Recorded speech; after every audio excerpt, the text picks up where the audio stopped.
Welcome to my web series about my experience as a 2015 Summer Gilman Scholar in Cape Town, South Africa.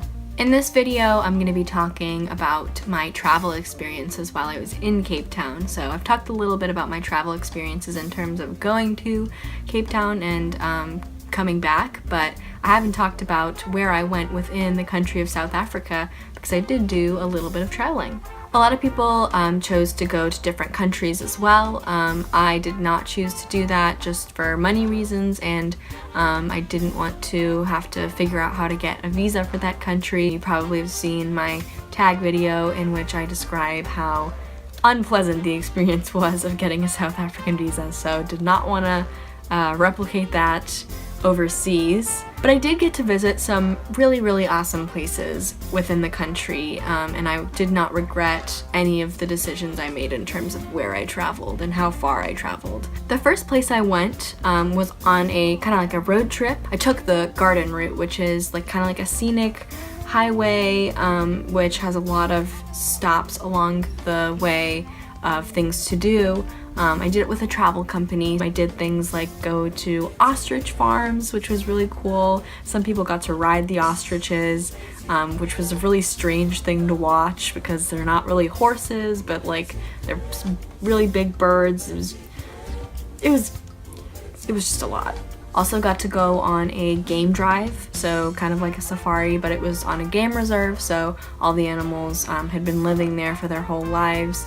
It was really cool to see up close though. That was my first time kind of seeing animals that aren't domesticated that close, like lions and buffalo and animals like that. My favorite thing that I did on the garden route was bungee jumping. So South Africa has the highest bungee bridge in the world, and it is about 216 meters, which is 709 feet. Might be a little bit shorter or taller. If you know me, you know that I like to take risks. I love adrenaline, so that was definitely something I was looking forward to. A lot of people were pretty nervous about going possibly bungee jumping that much, but that was one of the main reasons I went on that trip, was because I wanted to have that thrill, that experience, and I definitely was not disappointed.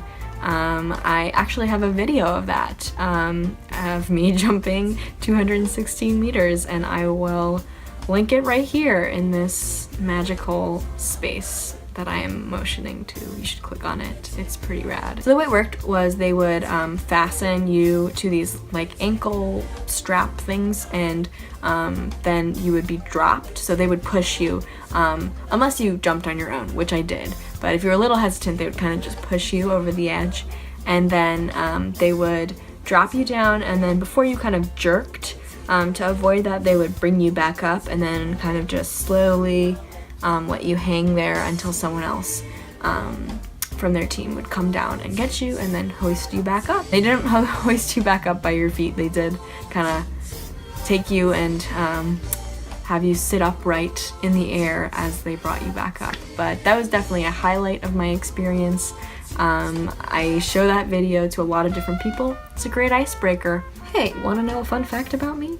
Sure. I jumped 709 feet. Okay. It was also just fun to see a lot of the beautiful scenery of South Africa along the way. You know, just as we were driving, we would just listen to music in the car and see all of the like trees and flowers and so many beautiful elements of wildlife. Just like on the highway as you're driving, and also the ocean, which just goes on for miles and miles, and it's just breathtaking.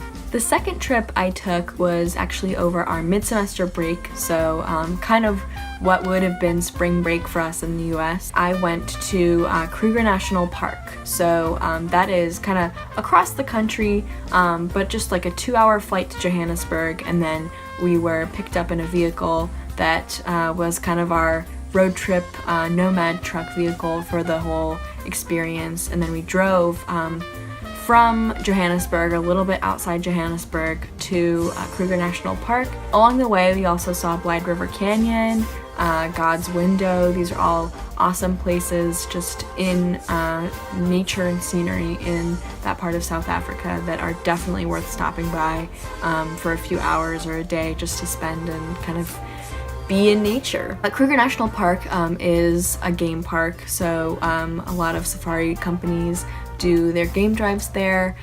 We got to do 2 daytime game drives and then 1 nighttime game drive. Kruger National Park is also enormous. There is no way to really domesticate any of those animals or even make an exact count of how many there are and which ones are breeding and, you know, all of that jazz.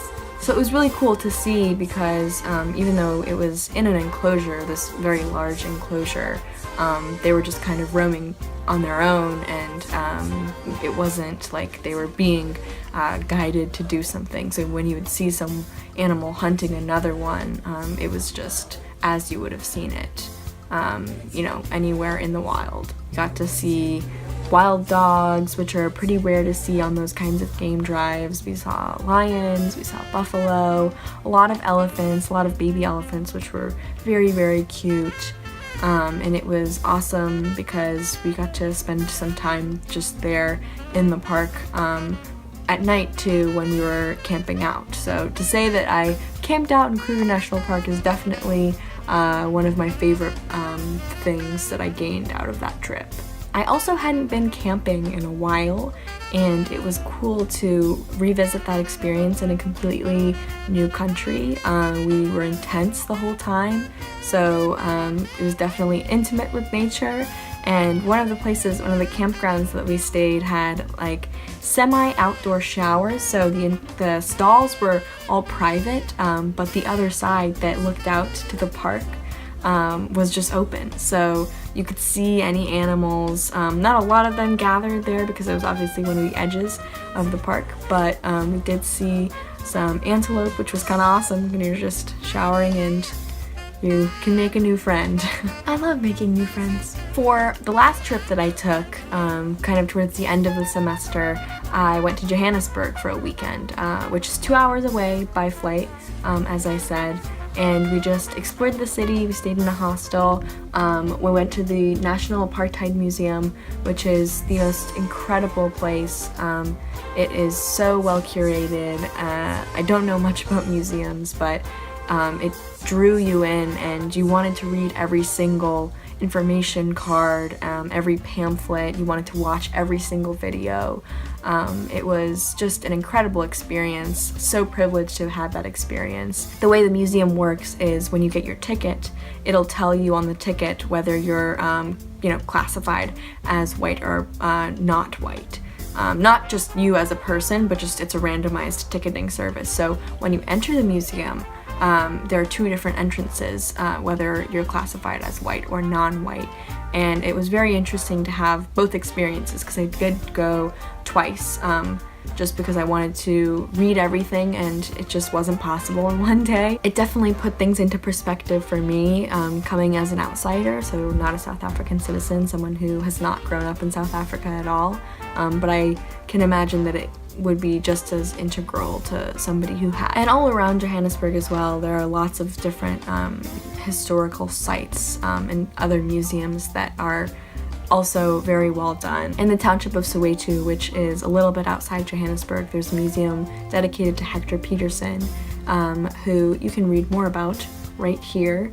And that museum was also so incredibly well curated. There was so much information that you just don't learn about in American history classes and American history books. I was lucky enough to hear about apartheid in my history class, one of my history classes, and I didn't know that most US history classes don't even teach that. So coming in, I knew a very, very small amount, and to go and see all these different museums and learn what you haven't learned is so eye-opening, and I'm so thankful that there are resources like that.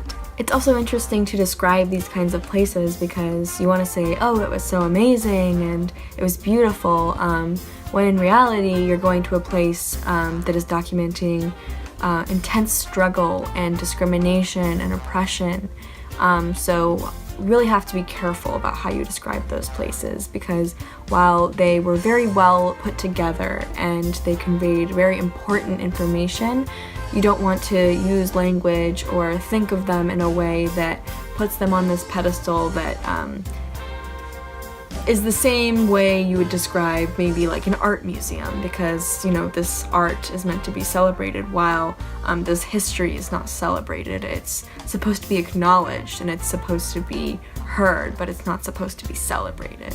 And when I say I'm thankful that they exist, I'm thankful that they're there to document the experiences of people who were oppressed in a way that serves that community by telling their stories that weren't able to be told in the time of apartheid or in any time of struggle or oppression in South Africa. I don't know if I could choose a favorite trip just because I had so much fun on all of the excursions and adventures that I went on, but I definitely think that Johannesburg was the most eye-opening and enlightening, and the one that I wouldn't want to have missed out on. I'm definitely glad that I made that trip and I saw the things that I did there.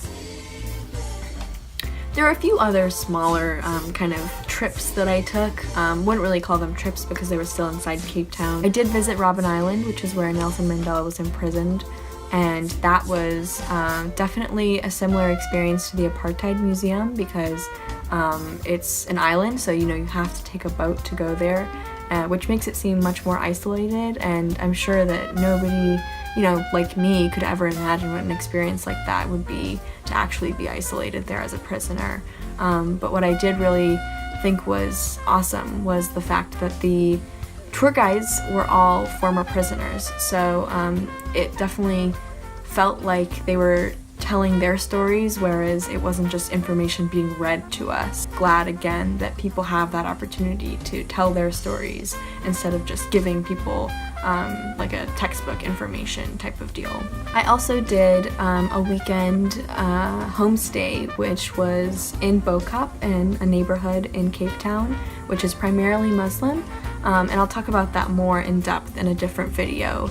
But that wasn't a huge travel excursion just because it was a short drive away from where I was staying in Cape Town. So those were my major and minor travel experiences while I was abroad. Obviously the biggest one was just going abroad in general, but if you have the resources, I would definitely encourage you to travel while you study abroad, especially if you are in South Africa. There are so many places to see within the country, and even if you want to, you know, adventure a little bit out, I know that people went to Victoria Falls, which is on the border of Zambia and Zimbabwe, and then people went to Namibia. There are so many different places that you could travel to depending on how much you were willing to spend, how far you were willing to go, and what you wanted to see. I did actually I tried to keep a travel blog while I was in Cape Town. I didn't update it as much as I wanted to, but I will link that in the description. There are some more photos of my experience in the garden route and in Kruger National Park as well. So I hope you enjoyed this video, and I will see you next time.